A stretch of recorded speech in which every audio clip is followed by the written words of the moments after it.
It's Off Air, episode 3, kind of episode 2.5, kind of an impromptu recording. We're here with Greg Papa, who's our first choice of guest, but our third guest in the So why am I episode 2.5 and 3 and not 1? You're a hard man to pin down. Who was 1? Murph. Murph was 1, but Who he was was 2? Copes. Yeah. They're available. They were I'm available. batting third in the order? Yeah. You're a hard Are man. they on base? You're You're batting always third. running on around. base? You're going to hospitals and shit. You're hard to track down right now. But we have You better Murph. have me now. You may never get me again. Yeah, I was going to say, Today's my last day on not Earth. to be morbid, but No. You never know. But you are going into another chemo tomorrow. treatment tomorrow. Well, it's so this is the whole. When I was first told I had acute lymphoblastic leukemia on July 16th, Philadelphia negative, B cell. They found leukemia in my spinal column fluid. It got into my brain. So when they first dropped all this on me, they gave me a game plan, much like Kyle Shanahan gives the team every Wednesday how we're going to win. And the ultimate hurdle I had to get over was a stem cell bone marrow transplant, which I will get from my sister. My donor is my sister. 2 of my siblings actually turned out to be perfect 12 for 12 matches, which is just unheard of. incredible, unheard Wow. of. My older brother, and they took my younger sister because she's younger. And anyway, but I had to have it delayed. When they took me, when I started ingesting me with chemo in July, they had to take me off my heart meds. I have, on top of anything, a genetic heart condition, cardiomyopathy, and my heart crashed, something called my ejection fraction in my left ventricle. So I was supposed to get the transplant in mid-November, but I wasn't strong enough in my heart. So I got back on the heart meds. The heart's hopefully good enough, strong enough. So starting tomorrow, February 25th, will be the day I will, they call it -7 days. They prepare your body for transplant. And it's a pretty hardcore chemo infusion. Because the key thing, having my sister be a perfect 12 for 12 match is critical, but the most important factor in my survival is that I have zero cancer cells in my body at all at the time of transplant. And I just had a biopsy last week. I get lumbar punctures periodically, and they check my cancer rate. I've been in what they call MRD negative, which is a form of remission since late August. But there's cancer cells hiding. It's not zero cancer. I have to be zero. Yeah. So they're going to basically radiate me and bake me for a few days. My sister will be on the East Coast preparing her body, and then they take her to Rye, New York, just outside of New York City. They do the collection of her blood, put it on an airplane, fly it out to me, and March the 4th, we will March 4th, and they will infuse me with her blood, and that'll be the transplant. And then we'll see how my body responds to her blood. Isn't that amazing? That's Anyway, One incredible. sibling Yeah. saving Well, the other so one's how did life. the next? I was going to say, let's talk like D-line depth or something. That was a little That too is ramp amazing. it up a little bit. It's not like Nick Bosa and Michael Williams tearing their ACLs. No, well, it's not. I It's mean, not dissimilar. Yeah, that's a lot, isn't it? Totally. When I retire from being a sportscaster, I think I'm going to be a hematologist. Are you? I I mean, think I've you're learned learning enough about it. I've learned You're a learning lot. a shit Yeah, ton, yeah. right? Yeah. So what was it like when the initial diagnosis came down and you had to step away from the booth? What was that like, having to stay home for those games? How hard was Well, that? when I was first diagnosed, Yeah. I didn't care much about not being in the booth. I thought I was going to die. I mean, when they told me on July 16th that I had leukemia, I was like, whoa. I mean, there's cancer up and down my family. I lost my brother to prostate cancer, both sides. But this is a blood cancer. This is different. It's not a body part cancer. It's like, how did I get this? It's from, who knows, exposure to radiation. I mean, I don't know. But anyway, so initially I had to stay alive. And there were nights I went to bed in July and I thought, I'm not waking up tonight. I was bad. I lost 20 pounds in 3 days. I was yellow. My skin color was yellow, and it wasn't good. Wow. But once I got through that, it was hard. Derek was there for the first preseason game against the Broncos, and it was hard. Just missing out on what you prepare to do. So many people reached out to me. Ted Robinson, amazing. And, Ted and I have known each other for a long time, and he was the voice of the Niners former before 49ers me. play-by-play. He sent me a text saying, I'm thinking of you today. It's really hard to not be where you know you should be. And it really encapsulated my thoughts. And it was just a preseason game, but it wasn't. It meant a lot to me. I don't miss games. Yeah. I had missed 2 games in 40 years. Wow. So to miss because of this. Yeah. And there were moments, when Eddie Pinheiro made that field goal to beat the Arizona Cardinals. I went out in my hammock and cried. It was the joy that the team won the game, but it was, FOMA and ultimate FOMA. But you know what? I've done so many games, and it's not the bigger picture. It wasn't about that. And I came back and did that last game against Seattle. I couldn't fly to Philly because I was being infused with an immunotherapy called Blina. But I was cleared. My hematologist cleared me. If we had beaten Seattle in that playoff game, and it wasn't close from the opening kick and 95 yards later, I would have been cleared to go to Chicago or LA for the championship game. I would have been cleared to go to the Super Bowl. Stay home and do it. So that makes it worse. that was kind of the goal all the way, along the line. But I've been up and down with this where, my work is my passion, but it's not everything. Mm-hmm. So there were times where it wasn't important and I didn't know if I was going to live.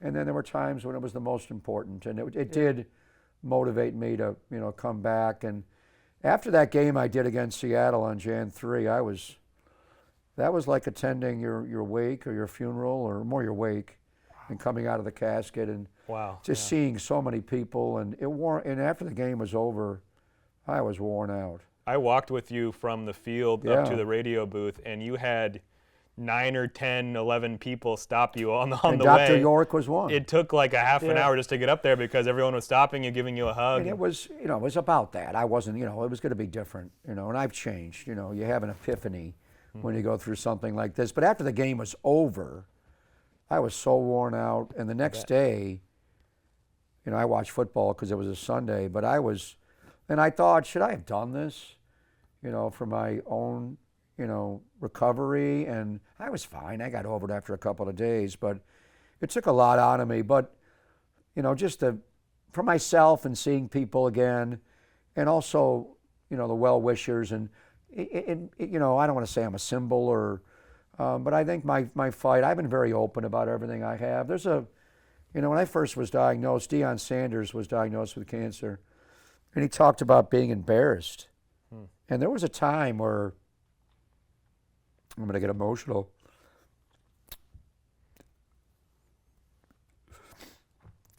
You want to take a pause? You good? No, it's just, you feel all kinds of things. Yeah. And why would you be embarrassed? Yeah. That you have cancer. Right. But you do.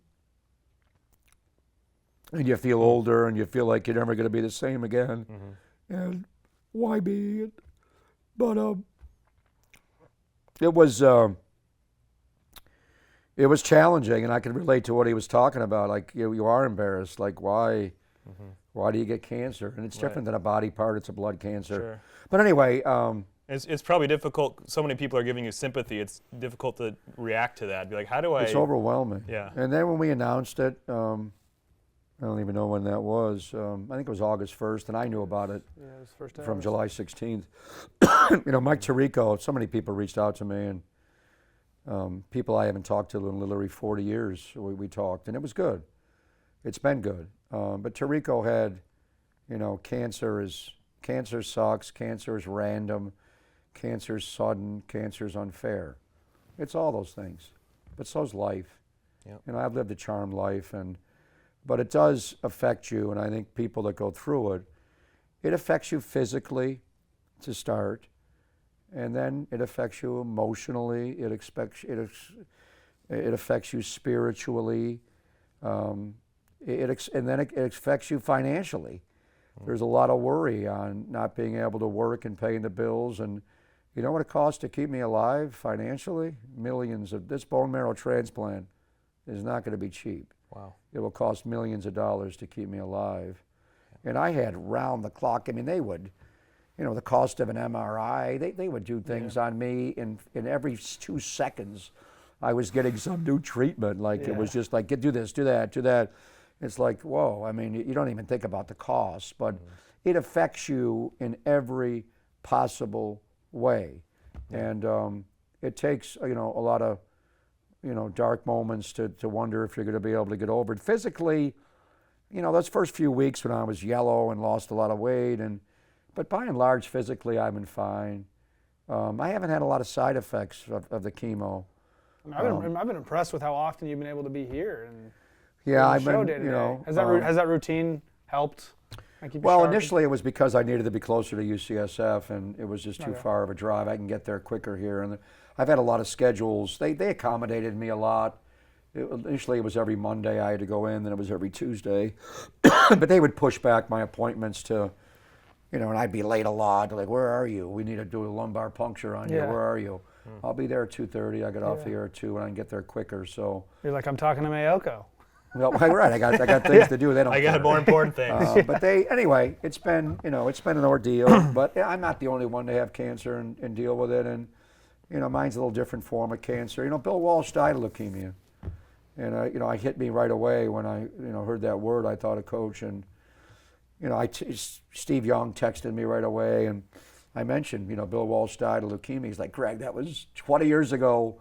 The advancements they have in everything. And the one thing about my disease, it affects, it's mainly a child disease. It's a 0 to 10 age frame.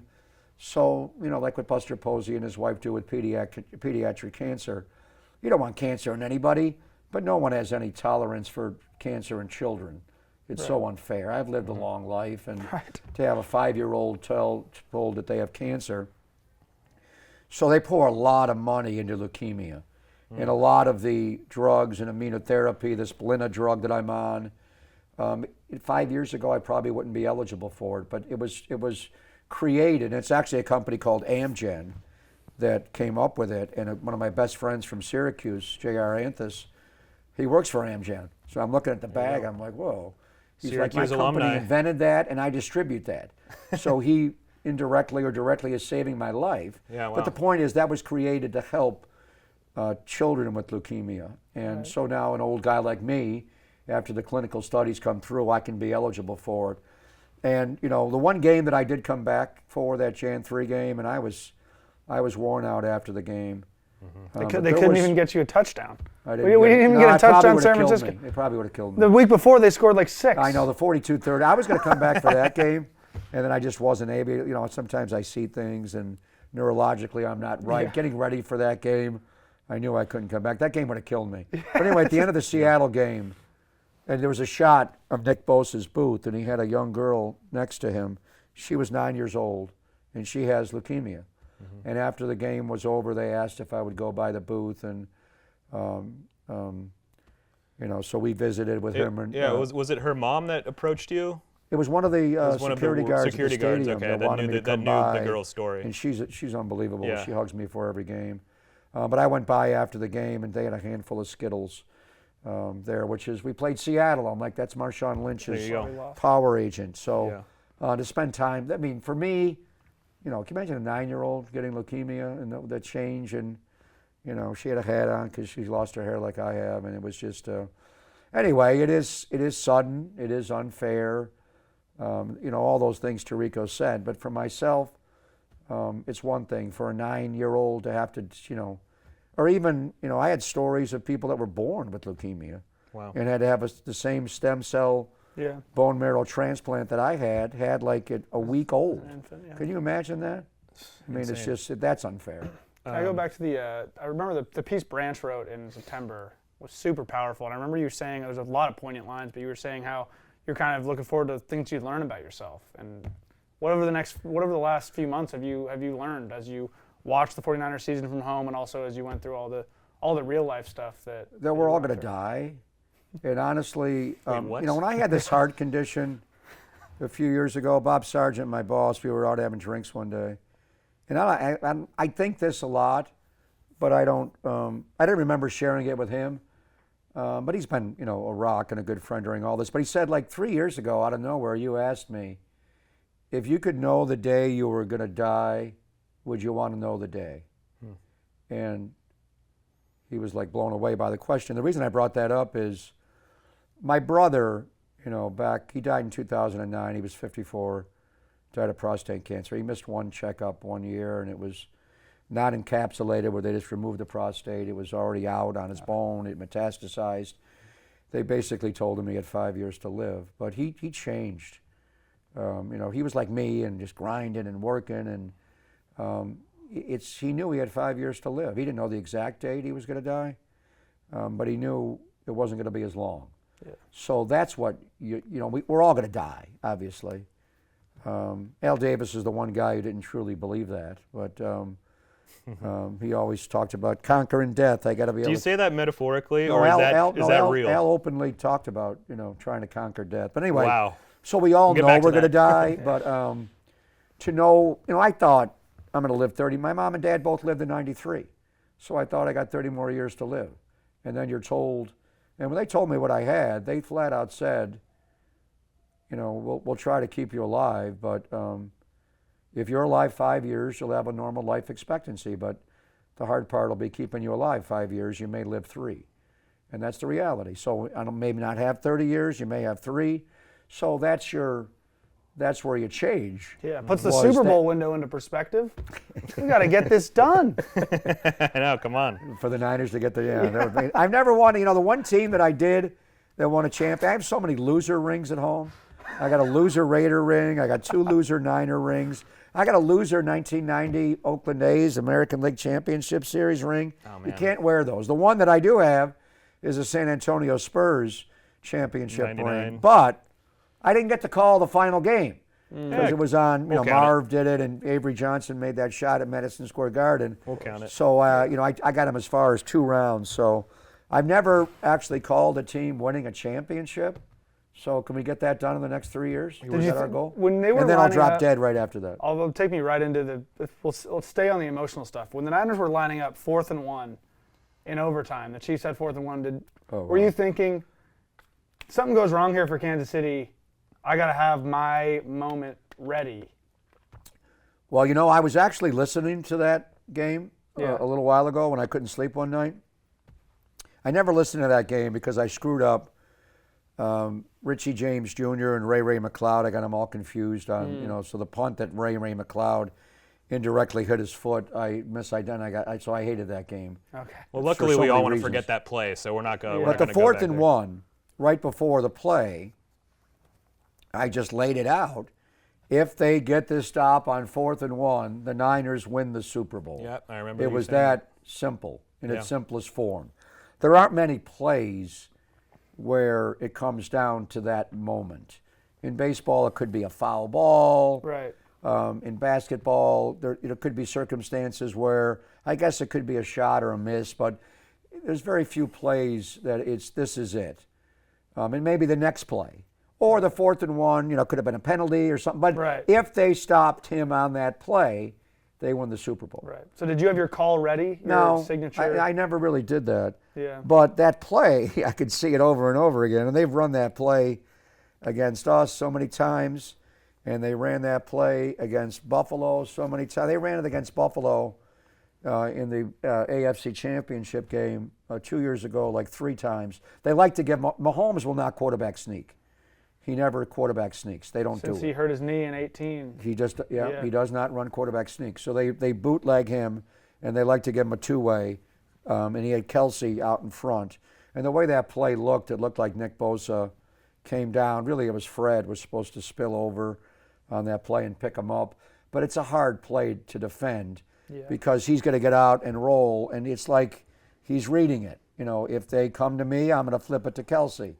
If they don't and I can run for it, I'll run for it. So right away after it was snapped, I could see that we don't have the edge covered. He's going to run for the first down. And how many times has he done that? But, yeah, that play was if they get a stop here, we win the Super Bowl. And it didn't have it. But I don't really think out moments like that. That it's the one time going back to the Kansas City first Super Bowl, it was a clear moment.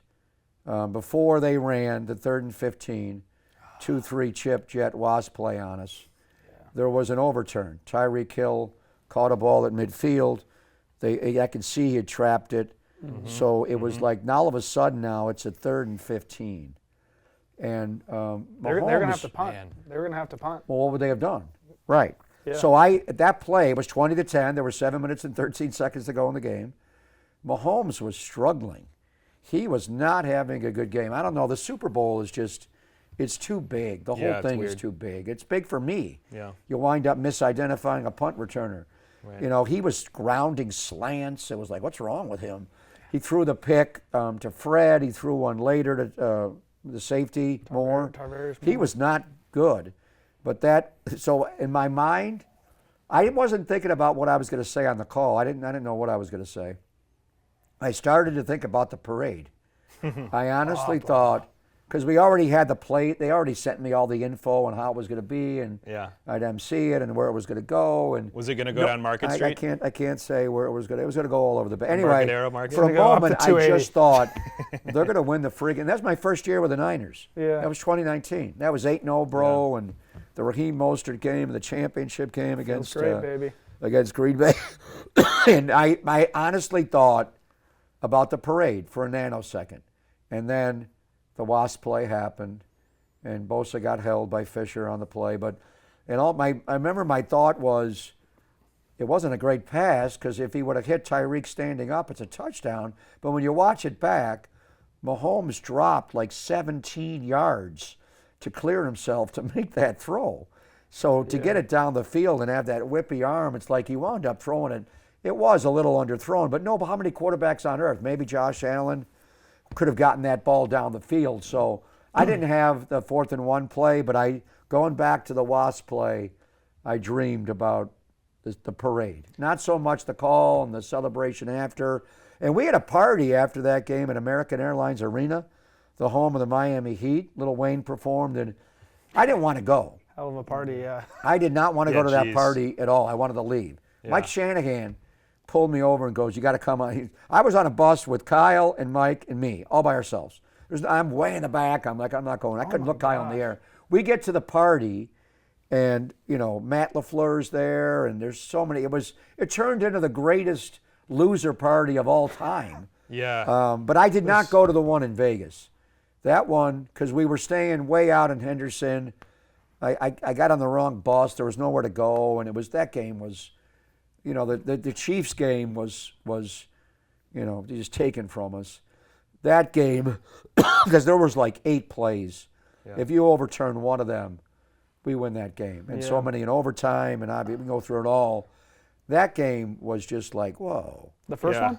No, the second second one. Second one, yeah. So I got on a bus to Henderson. Nobody said a word. Who was on the bus? Every single whole- player, the whole they team. were spilling into the aisle. Normally I get my own, 2 seats together. This was just crammed in. Nobody, you couldn't even hear anybody breathing. Wow. And it's a long ride to Henderson. It's 45 minutes of just eerie silence. Yeah. And I thought, I got to my room, and I turned the lights off, didn't put the TV on, went right to bed, because I had to do a 4-hour radio show the next day Yeah. to recap this game. I'm like, here we Yeah. go again. And they had a whole so party that one, now planned that out. turned out to be a rager. It was like Okay. everybody wound up going later. I don't know how the hell they got back down to the strip. 'Cause Yeah. that was, So I that know, was like, down, Copes was there. He gave me Copes some was reports. everywhere. but- He yeah. barely made. He was there, but he missed his radio show the next day. And I think he was on Doesn't shock TV me. then. I don't know, but anyway, the one I did go to the after we lost to Miami, and that was the greatest loser party ever. I remember being with Sarge and like, could you imagine if he won the Super Bowl? Were players kind of somber throughout the party? Like That how party was because their families are there. Right. You got so many people there. What are you going to do? Like when the Raiders lost Super Bowl 37 in San Diego, nobody went to that. It was me and Bruce Allen made me go, and I want to go, and Charles Woodson and his mother.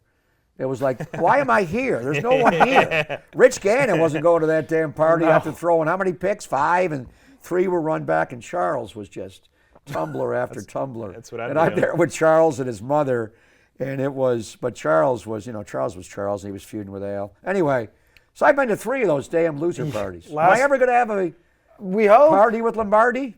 We hope. What year? I want a got 3 parade. I years want a to live party. now. 26. I want to know where this 3 damn years. parade route Yeah. is. Last well- Niners thing. So of the 2 Super Bowls, and then there's 2 NFC Championship games mixed in there. Which of those 4, since you've been the voice of the Niners, is the most painful? Well, Well, the one in Vegas, Yeah. because we scored first in overtime. Yeah. You know, 2 teams in the history of the NFL have lost the Super Bowl in overtime, and Kyle's been involved in both of them. The 28-3 one, when they never got the ball back because the rules were different. This one, and we didn't score a touchdown. And people want to get into the coin flip and taking the ball. We were hurt. If there was 3 defensive backs at the end of that game that limped off the field on Kansas City's final drive, we held them to a field goal at the end. Fred Warner had an unbelievable coverage on Kelsey on a corner route. I always thought I wish something divine had him turn around picked and it pick off. it off. It was good enough just to play it. But we were lucky to kind of get to the overtime. What was it, 19-19?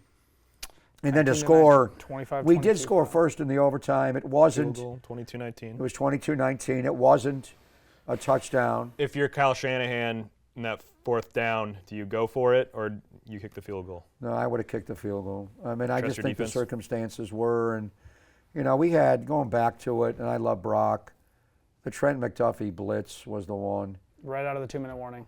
Yeah, that was been end of regulation. 3rd and 5 there. Because we had, I think it was Ayuk was the hot, and he was right there.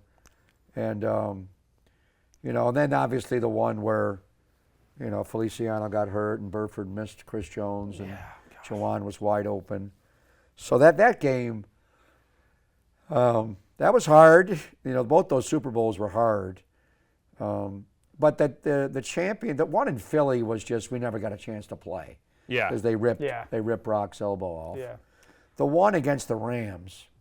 That one hurt me. We one hurt were me up bad. 10 going to the 21. 4th quarter. Yeah. I thought Kittle scored right in front of us. What was it, 17-7 or something? It was Kittle's first postseason touchdown. And they, first play of the 4th quarter, Cooper Kupp beats Kwan. And Kwan wasn't right then.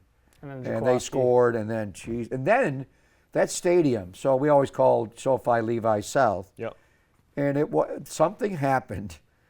I think it was the 4th quarter, maybe earlier, where their game operations people, all of a sudden it was all blue. Those matrix ribbon boards, it was just a different color. It seemed like, do you remember the early days of what was it called, CenturyLink, when it first opened in Seattle? Yep. Well, they were clearly pumping in noise. It just all of a sudden that stadium got, all of a sudden, Jesus, we're not in SoFi, we're not in Levi South. This is the Rams' house. What are they doing? Yeah. It got so loud. Yeah. It changed colors. It was like a lift off, and they just took the 4th quarter over. And then Jaquaski charged, but really what it was the 2nd and 1 and the 3rd and 2. And the 2nd and 1, Trent missed a block. He wasn't right after the Green Bay game. Oh my gosh, that's And right. then the 3rd and 2, Weddle came down with that big kazoo helmet he had, and he was wearing the green dot, and he stuffed the run. I mean, you asked Kyle why we lost. A lot of factors.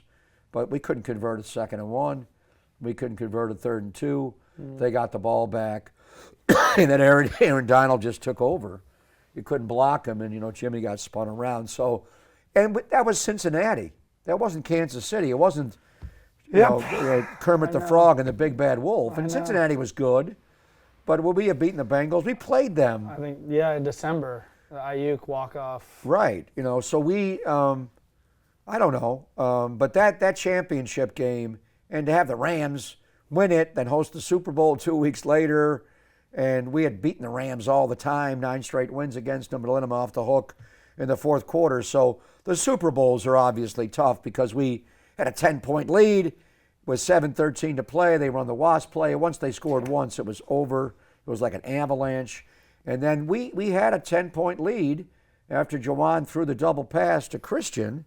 It was 10-0.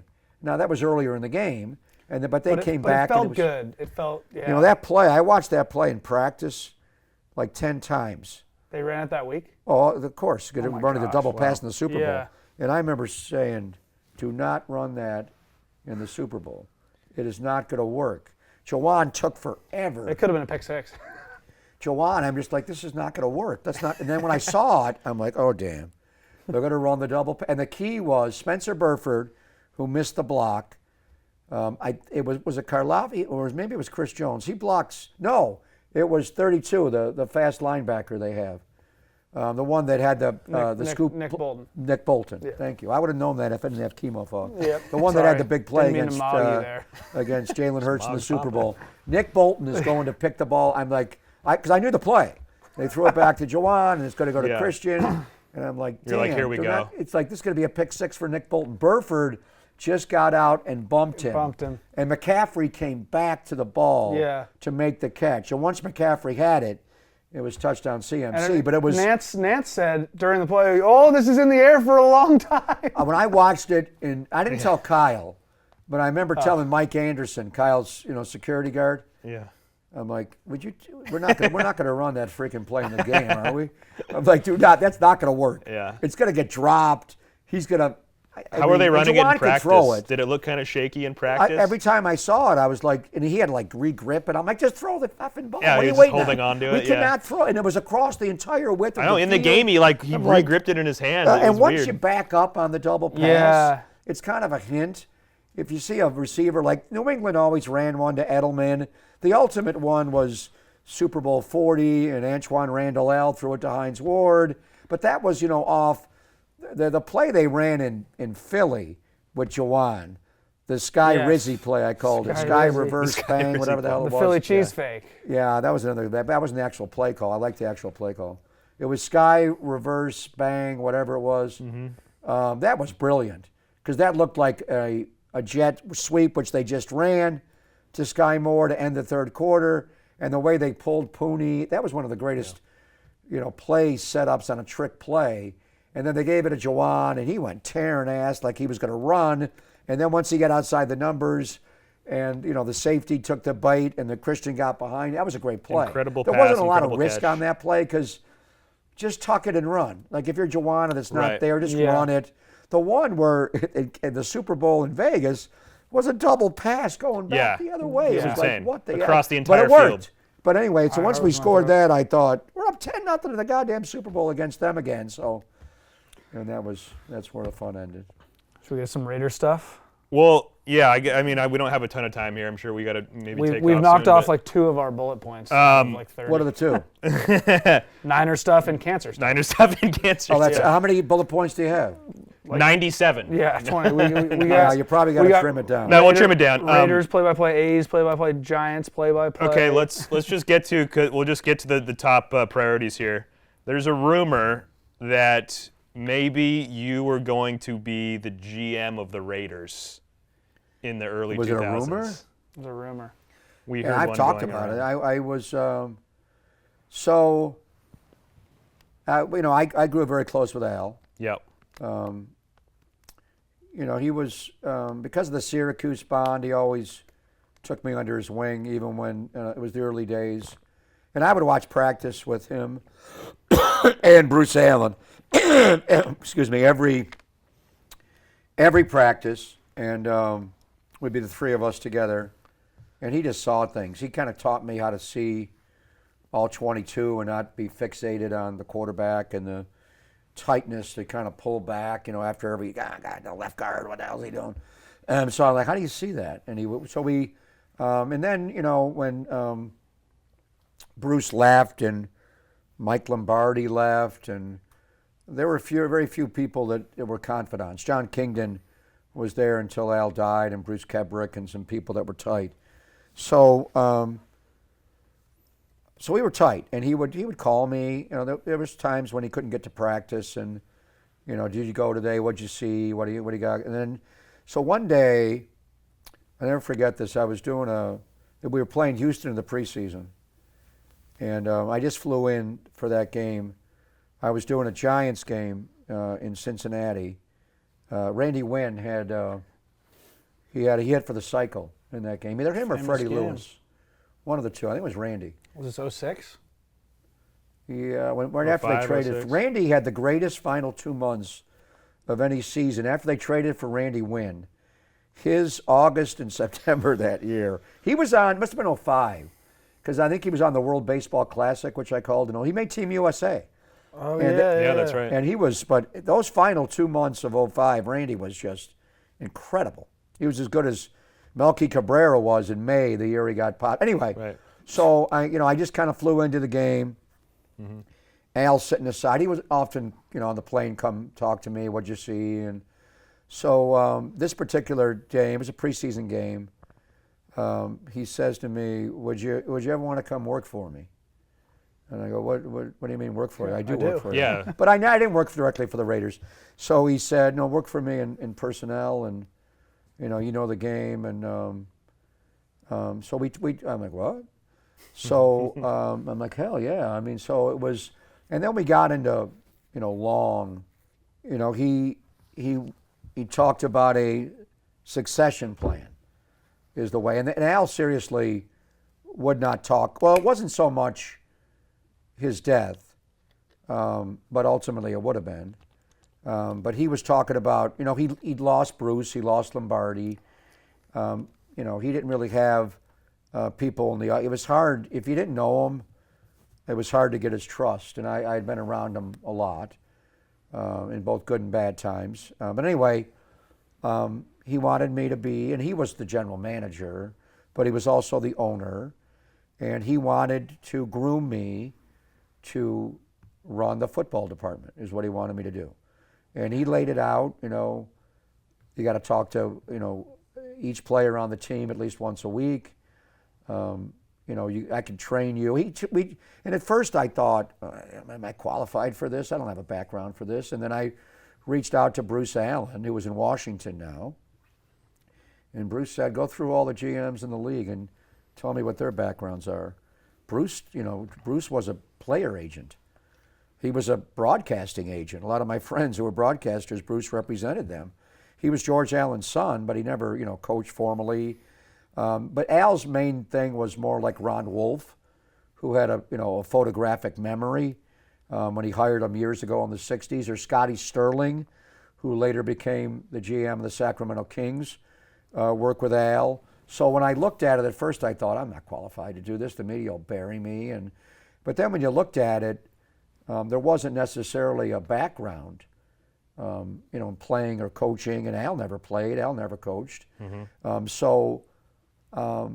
then I thought, yeah, I mean, this would be, you're asking me to work with you on a daily basis. Well, first I thought, Al and I got along because I didn't work for him. But if we had worked together every day, we would have fought. Butted heads. He would, because one time he bit my head off, like, "Oh, F you, what do you know? You don't know anything." I'm like, "Oh, fuck, screw you." Like, but he kind of liked that a little bit. But then to a point, we could go our separate ways. I don't know. I don't think I would have lasted very long, honestly, because I don't know. I think I would have been good at it, but what is good at it? It's, I can identify players' abilities, but the success of a general manager is not your own.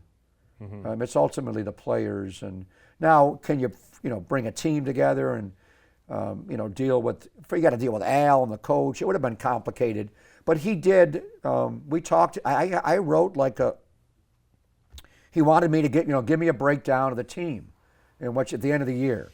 So I wrote like a 20-page breakdown of each player and a synopsis. And we had long talks. And I remember going over to the Hilton where he was at the end of his life. It was a Sunday afternoon. And we sat and talked. And he said, I can just talk to you so easily. It's just different.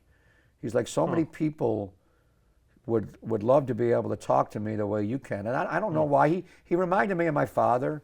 One of my great memories was Al, when we went to play the Bills in Buffalo and the old Statler Hilton Hotel in Buffalo, and my dad and Al just talking, and I wasn't even in the conference. I just watched them.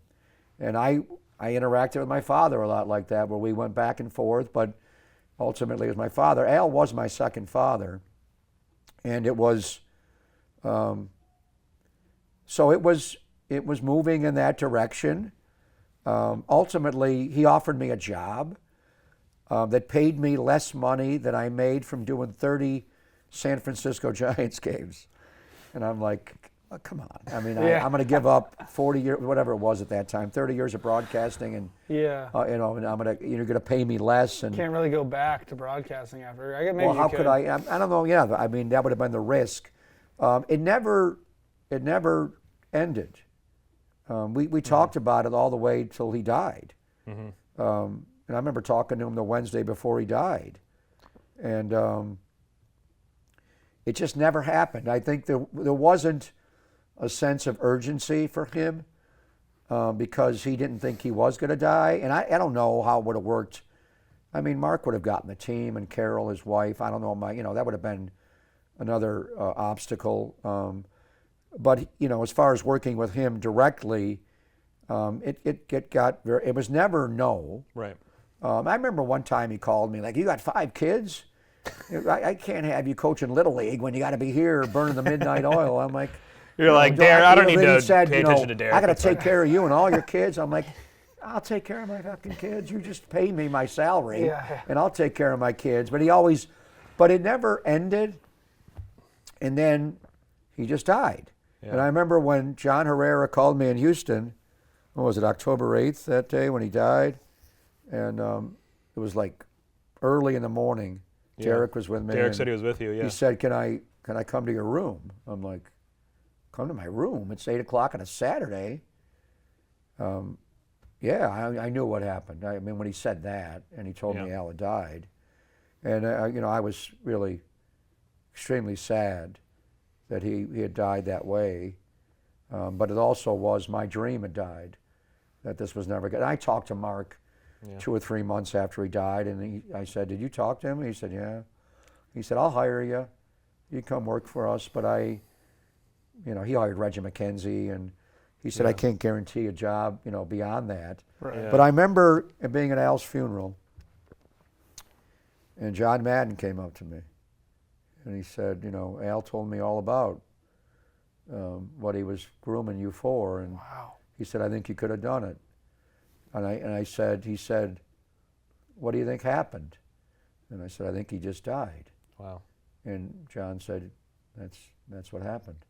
You should have been like, "Can you call Mark Davis for me and tell him what you just told me?" Well, but it would have been, it wouldn't have worked Yeah. with Mark. And Mark and I have had our differences. And when I was diagnosed with leukemia, Mark reached out to me right away, one of the first calls. Wow. And text, and we talked many times. And he invited me to Vegas to light Al's torch, which I will do, when I'm able. Awesome. But it wasn't going to work out with Mark. And he had to take the franchise in a different direction. And Amy wound up leaving, and a lot of, all the people that were the closest to Al, whether it was John Herrera or John Kingdon or Bruce Kebrick, the old guard, eventually, they were all replaced. Mm-hmm. And those people were with Al to the very day he died. But yeah, it was, it's something I think about, and it kind of threw me off track with my broadcasting for a number of years. I just had to stay available to him in case it ever happened. Right. It would have been, because that's kind of what I do anyway, as what I do as a broadcaster is more, I get into critiquing coaches and all that, but I spend a lot of time looking at roster construction and critiquing general managers and the way you talk to players and the way you talk to a coach and everything. And I think I would have worked so hard at that job. But again, your success in that job is not really solely yours. Right. It's based on observations, but ultimately players have to go play, and a lot of it is out of your control. Oh, yeah. And the thing with Al, people look at his later life, and it didn't go as well, and certainly after trading Gruden and those last several years were rough. But Al Davis had one of the greatest, whatever you want to call him. He wasn't just a GM. He never was called GM. Right. He was owner of the team. He was managing general partner. But you look at when he came back from being the commissioner of the AFL, and he was a damn good coach, obviously, in '63, and the greatest turnaround in the history of the NFL, or AFL at that time, professional football. He left to be the commissioner of the AFL. When he came back, and look at the domination of what the Raiders did, and that '68 draft, and going from John Roush to John Madden, they had a run, from '68 to whatever year you want to pick, probably 83 when they won the third Super Bowl. They won Super Bowl 11, 15, and 18. But where did they, when Madden, coached that team when they won the first Super Bowl from, 68 to like 78 when they lost the Denver championship game and the Rob Lytle fumble. There's no more dominant run of a decade. I mean, the Yankees, obviously, when they were the Yankees and winning 5 World Series in a row. But outside of that, Celtics. But in professional football, nobody dominated like Al. Yeah. So he was great at his job. Mm-hmm. So what's the difference between those 10 years for Al and the 10 years after he traded John Gruden till he died? He was older and he was maniacal and he was obsessed with winning and he was out of his mind. But did his judgment change? Did his feel for how you win? He got a little stubborn. The just win baby wasn't true. He wanted to win his way. He didn't like Bill Walsh's short passing game offense. So in any event, I would have loved a chance to do it. I'm not going to say it's a huge regret because I didn't turn it down, but it just never had happened. There was one press conference where he alluded to it, and I forget Kawakami picked up on it. Did you say your name in the press conference? No, he did not say my name. He mentioned hiring somebody to run the football side that I forget the exact. He was obviously talking about me. Mm-hmm. He didn't exactly, but I remember Kawakami. I don't know where Tim was perceptive, but he was talking about you, wasn't he? Because I think they asked certain Raider personnel who he was talking about, and it wanted. How would the media have? Because I was a member of the media. Yeah, it would have been. I mean, Bob Myers. Look at Bob. Bob was a player agent from Wasserman. Yeah. And Joe brought him in, and Larry Riley groomed Bob, and Bob had a great compassion and feel, and I think Al wanted me to more talk, and it was also kind of be his legs, where he couldn't be in the locker room, and he couldn't. One of the saddest times ever was he asked me to fly on his charter to a game in New York, and it was me and Jim Plunkett and Tom Flores and Al. It was just the 4 of us, and it was Al and I sat together. But he got that charter. He always flew with the team, but there was a point late in his life where he had to be lifted out of his wheelchair to get on the plane, and he kept the team waiting after games, and he didn't want to show weakness to his players that he physically could not walk up those stairs anymore. So I think a lot of it at that time was he was still going to make the decisions, but he wanted me to kind of be his legs. Mm-hmm. I need you to go in the locker room and talk to everybody. Be the face. But a lot of times he missed practices, which he never missed, and he'd call me and say, what did you see today? I couldn't be there. Sure. So what was going on today? So there was a lot of that, but it was true. I don't know ultimately why it didn't happen, except I think Al. There was no pressing timeline because he never felt like he was going to die. Right. Yeah. It sounds like he trusted you to carry on his legacy. Well, and then after that, he wanted me to write a book on him. It was the time when he was turning 80 and the AFL was turning 50. So it was 2010. And you remember there was this docuseries. What was it called? Not in living color, animated colors football. It was a really good series about the AFL, but he didn't like the way it came off, and so after that was out, he said, "I want you to write my autobiography." I'm like, I've never written a goddamn letter. Yeah. Only thing I ever wrote was the 10-page, 20-page thing you wanted me to write on the Raiders, and I misspelled every word. I'm not a writer. I'm a talker. But he's like, doesn't matter. We'll get somebody to clean it up. But we did long-form interviews in his office. He gave me all kinds of books to read.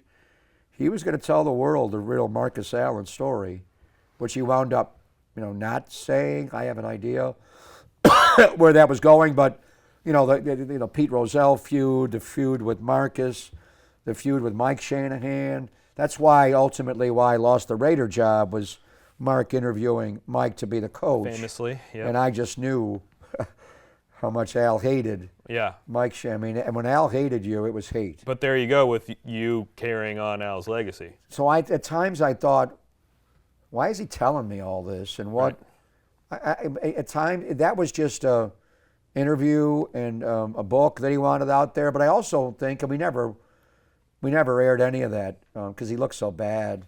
His fingers were, when he took his soda, the disease he had ate away at his muscles. It was the same disease Mike Krukow has. That's why Al lifted weights incessantly, because this disease ate away at his muscles. Yeah. So he thought, if I build muscle constantly, he would lifted weights till he was, until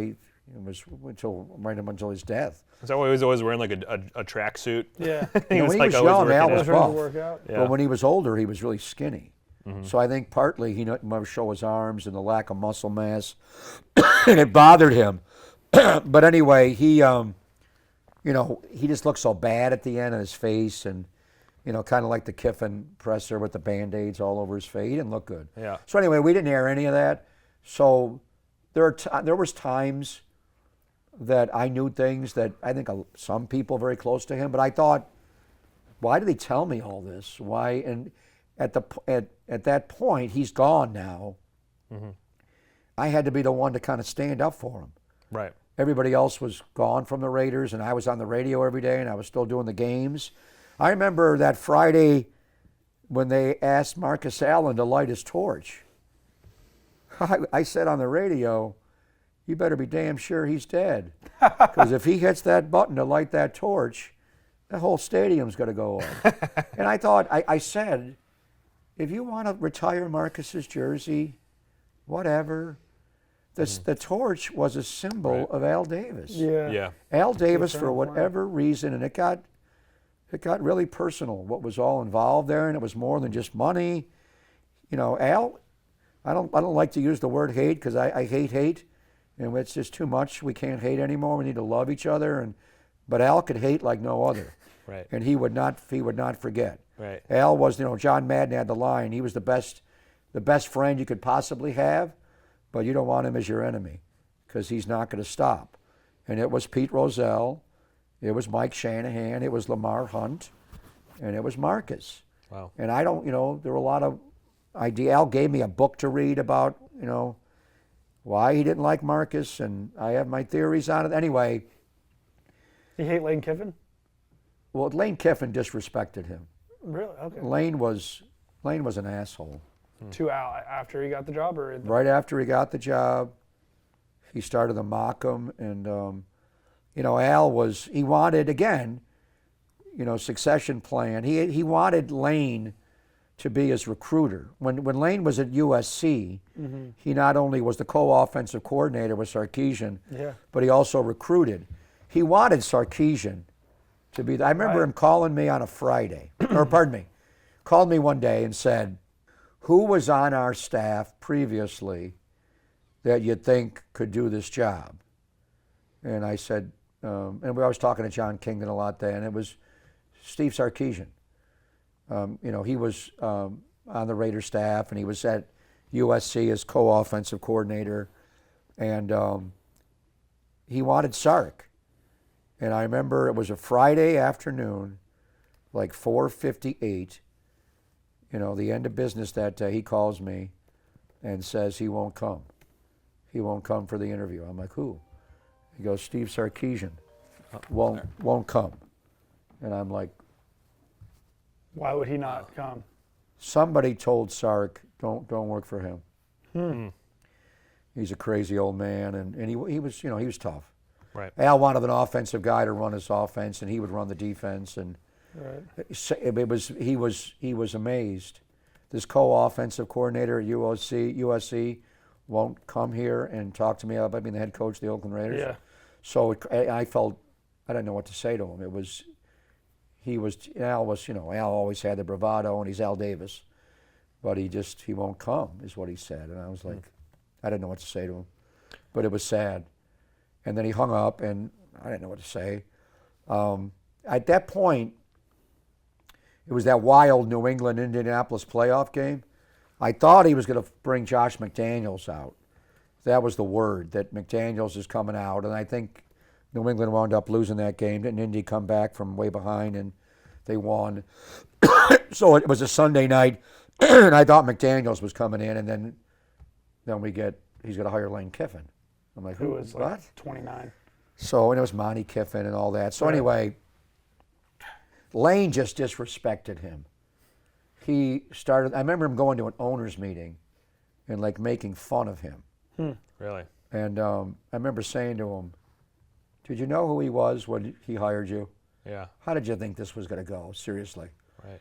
And Al was more enamored with Lane's wife at the time, Layla, I think, than anything. But then Fox. Lane was, and I remember we had this tackle, Mario Henderson, that Al loved. He thought he was the next Art Shell, and Kiffin hated him. And Al thought it was a racial thing. He's a black player. Why is he not playing him? And so he was a backup, and then he wound up, the guy in front of him got hurt, and he had to start the game in Kansas City. And I'm interviewing Lane the Saturday before the game, and he's like, before we got on the air, he's like mocking Mario Henderson. And I said, Coach, your job tomorrow is to protect Mario Henderson, right? Like if he's getting beat off the edge, you got to slide protection his way. You're not going to make this out like you're right and Al's wrong, and our quarterback's going to get carried off the field on a stretcher, right? You know what your job is. But I didn't know what he thought. But he was making it out like, I'm going to show the old man that Mario Henderson can't play. Well, that's not your job. Weird. Damn. Yeah. Your job is to coach. So Lane is who he is. He was disrespectful to Al. So when Al eviscerated him at that press conference, and he did it with Tom Cable. He did it too much later. When I remember him saying, I'm gonna fire him with cause. I'm like, what does that mean? He said, I'm not gonna effing pay him. Yeah. I'm like, what's the cause? He's a dickhead and a bad guy, and Loses too many but he had all these real, points that he made and then looked bad. I'm sure he was keeping tabs. But he had the projector out at the presser, right? But he was making up a legal point that I'm not paying him. And Right. he didn't pay. He held part of the feud with Mike Shanahan was he owed Mike $250,000. He never paid Mike Shanahan. Jeez. So he held that money to the end. So again, Al could be your worst enemy, but Yeah. Lane was. Kiffin's still screwing people over in he's just, 2025. whatever. Good luck to That's what he him. did to Ole Miss But this year. he was disrespectful Right. to Al. He Interesting. had no position to be disrespectful to one of the Mount Rushmore figures in the history of pro football. What did you think? Like when took the Sark job, said, yeah. I'm not coming, somebody told him, did you ask anybody? Did you read anything? You know who Al Davis Yeah. is? Yeah. It's Yeah. not going to go well. Yeah, why did you But he's take going to the be job? tough on This you. is So your for you to crazy come here opportunity. and disparage him and mock him Yeah. like he's some crazy old Yeah. man, You took the job. You're why'd right. you ever take the job? What would you title the Al Davis biography? Well, we're actually working on with my buddy Joey Rappa, and we got some great people involved. There's going to be a movie on John Madden. Yep. Nicolas Cage is going to be in, and they have a character playing Al. Did they consult you for that? What? Did they consult you for any Well, of that? no, not that one. But we are working About like a on bio. Al. This is strictly. It's going to be more, and we'll see. There's elements that have to be made, and hopefully I'll get healthy enough to be involved. Yeah, I've been consulting with the writers, and they got some great people involved in their production, and so the ultimate goal would be more like the way it was described to me was Winning Time, the Showtime thing on the Lakers. Which I like that. And they sent me all the scripts, and Wow. so we'll see. But there is going to be, it's going to protect Al. Who's playing Al Davis? With this one? Yeah. Well, Christian Bale's going to play Christian him in Bale. John Madden In the Madden one, Nicolas yeah. Cage, that's not ours. That's I mean, right. I could Nicolas show Cage you is John Madden. But- When is that coming out? I I want to think watch pretty it. soon. But then in the one that you're talking about, that it's disclosed so far, No, I can show you pictures of who it's going to be. We're not Okay. going to divulge that. big name. Yeah, it's a big name. All right, all I right. wasn't, when I first saw it, I'm like, no, we're not doing that. How But do you- anyways, I'm not involved in all that. Well, how do you think but Bale's going to be? How do you think Christian Bale's going to be? As Madden? No, wait. As Al As Davis. Al Davis. as Al. Yeah. Yeah, Nicolas Cage. I don't know. I got to see how it all works. The character they got, the actor they got that would play Al in ours, I didn't approve of that either. Okay. But these are great actors. Yeah. I mean, Christian Bale, Bale's one of the greatest he actors of gets all into time. character. He gets into When is that character. coming out? It's been. Let me And look there at were all this. I mean, kinds this of year, weird right? Let me look it up. things about the production on that. Really? So, but that one's going to be more about Madden. Yeah, yeah. And not as but much I'm sure Al Al. will play a fairly big role. I mean, Christian No, Bale's. they really don't have. It's not a big role not- for Al. not is what until, I but think. it's Christian Bale, though. You think? I know. Yeah. But from what I heard, it's not as much Al, and it's more Madden.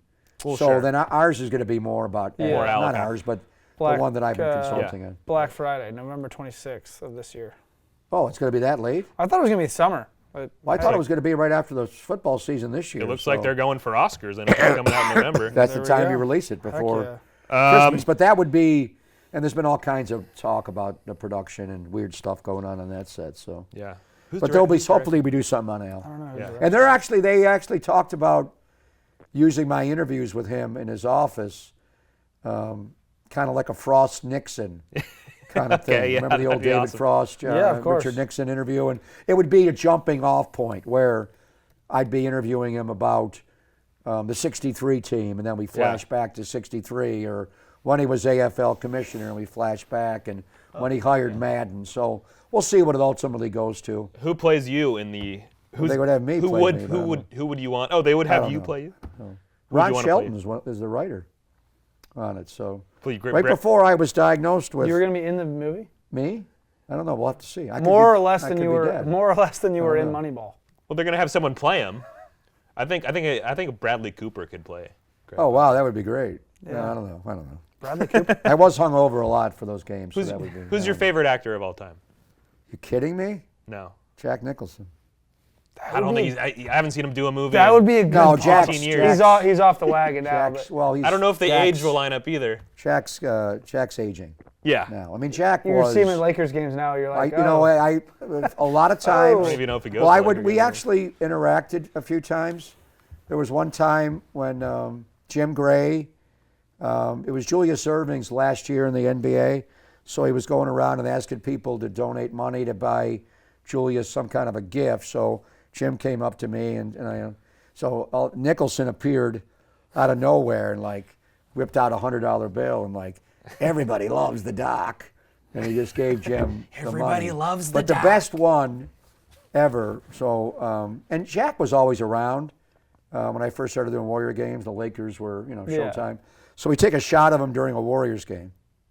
And Jack is seated courtside. He's got a big frosty beer in one hand and like a foot-long hot dog, Chicago style in the other. And on each side, he has a 25-year-old. They looked like twins. And they were in this, short purple Laker dress. yeah. And the line I said was, "Now that is as good as it gets."